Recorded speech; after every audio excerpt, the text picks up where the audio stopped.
It's springtime and it's the perfect time to start planting our ginger. I'm here with Kenji, our food forest expert, and we're going to be planting out the ginger in our food forest today. So Kenji, could you take us through how to plant the ginger? Yeah, so as May said, it's springtime now, the weather's warming up, temperatures are rising.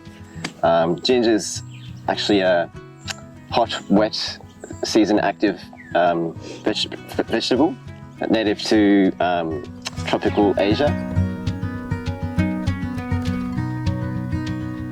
People refer to ginger as a root, but it's actually a rhizome, which is an extension of the stem, is that right? Yep, that's right. Yep. Which lives underground. It's generally underground and is, an extension of the stem, and it's not actually the roots. The roots grow off the rhizome, so it's kind of dried up, but that is the root. Oh, okay. And so can you take us through what we're looking for when we're planting ginger? I understand we're looking for the eyes and certain nodules. Yeah, so these little bits here are called eyes, and that's where it'll start shooting vegetative growth from. So you'll start to see it turn green and a little bit pointy.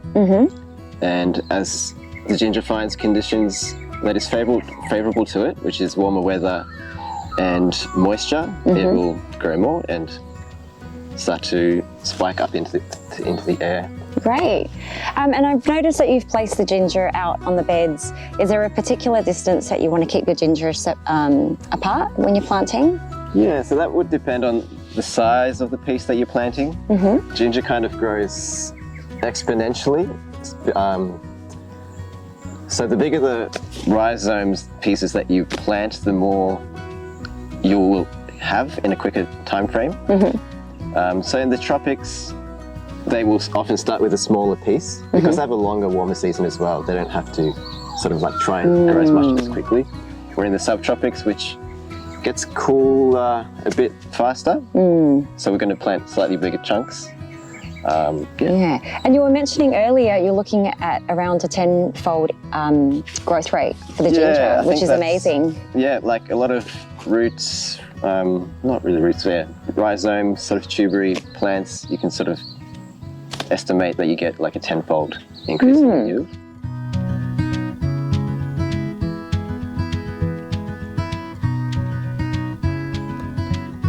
All right, let's plant. So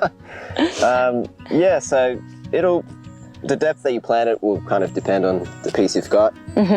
This one's a bit extra big, so we'll plant it a bit deeper, but as long as it's like an inch or so below the ground, that's good. Okay. And this bed's already been sort of amended a bit with a bit of compost and calcium, and it's got a lot of this breaking down wood chip, so we're not going to stick any compost in the hole, but maybe if you're at home, that would be an easy way to sort of give your ginger a bit of a boost. And we'll just cover it up, give it a bit of a massagey press to firm it in the ground so it's not going to jiggle around, and we won't have too many sort of air pockets for this ground to dry out really quickly.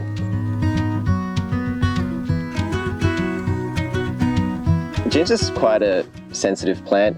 It doesn't like to dry out, it doesn't like to sit in really wet conditions either.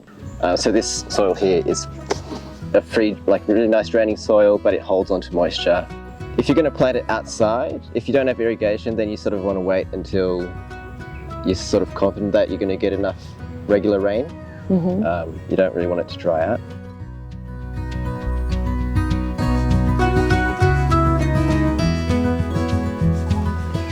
Well, when you harvest it, it's good to try and create as little open wounds as possible.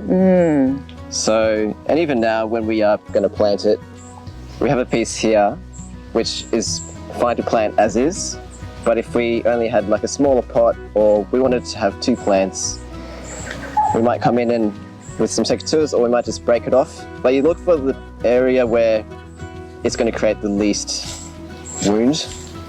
So right here it's connected, so I just sever it there. Now we're going to show you how to plant ginger in a pot. We're just going to dig a little hole about an inch deep so that the ginger's laying down about an inch under the soil. I'm just covering that up. and applying slight pressure to eliminate any air pockets. And then we're just going to give it a good watering. It's really important to keep check of the moisture level in the soil as well. I'll just give it a sprinkle. Yeah, thank you. And you just want to lightly go over it. You don't really want to sort of blast it with water like that. It'll move the soil around a bit too much and you might expose the ginger.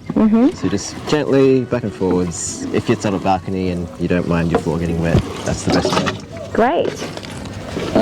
Yeah, so you can check how much you've watered by sticking your finger in. You can dig a bit to have a visual, but you can sort of feel where the water is, and that water will eventually sort of travel down, hit the ginger and pass on.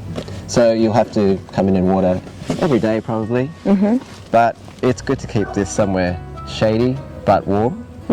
So balconies are usually good as long as it's not getting full-on sunlight all day. Yeah, so we'll take this back to the nursery so the team there can keep watering and checking on it.